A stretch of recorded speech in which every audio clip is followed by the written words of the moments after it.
Well, I can't help but tell you that the gentleman I talked to first, he was absolutely wonderful from the very beginning.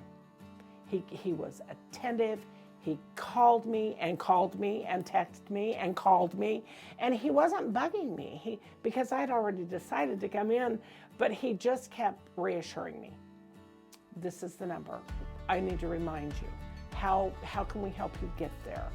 I can give you instructions. I mean, it was just from the very moment I heard his voice, when I made the call, every single person I have been involved with has been exactly the same. Well, you are doing a lot of things with the end goal being a really nice feeling about myself. So a lot of confidence, I think. But primarily I'm here because of the health of my mouth and the health of my overall body. I'm tired of dealing with bridges and flippers and extractions and loose teeth and just the overall gamut of really bad health, oral health.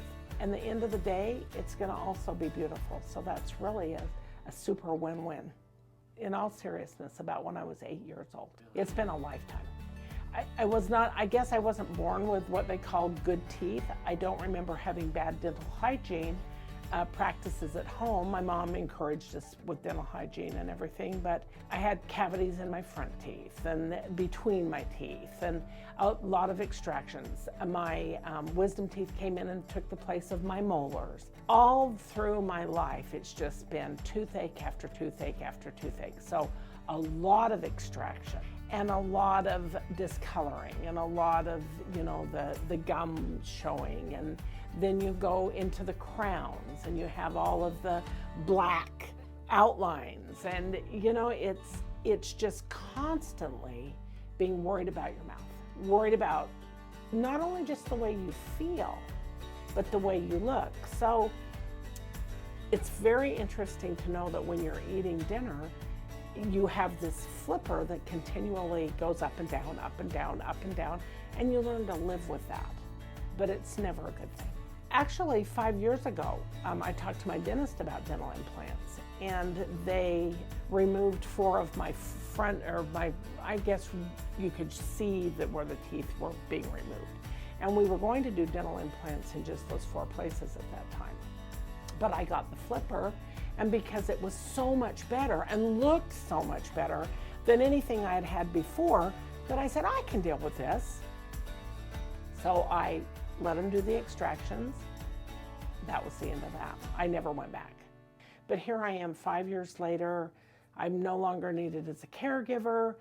I moved to St. George. I had another horrible experience with a back that finished the teeth in the back of my lower jaw, and they had to be extracted by just a regular dentist. And at that point I said, soon there's going to be no place left to chew. So that's the experience, and kind of the transition was I'd been here before and blew it off, and now you just can't do it anymore. Living life without thinking about my teeth. That's the ultimate. I don't want to think about every time all the time, whether I'm watching TV or driving or eating or whatever. It's just you've always got that part of your mouth on your mind. So I'm looking forward to that being gone. But what I'm looking forward to is being able to chew again before I go on an Alaskan cruise in June. What would I tell myself 10 years ago? I would say to pay attention to what's happening with your body, with your oral health, the way that it makes you look, from everything from, you lose teeth, and for women especially, it even makes a difference in their face, their wrinkles, their everything that's happening to you anyway.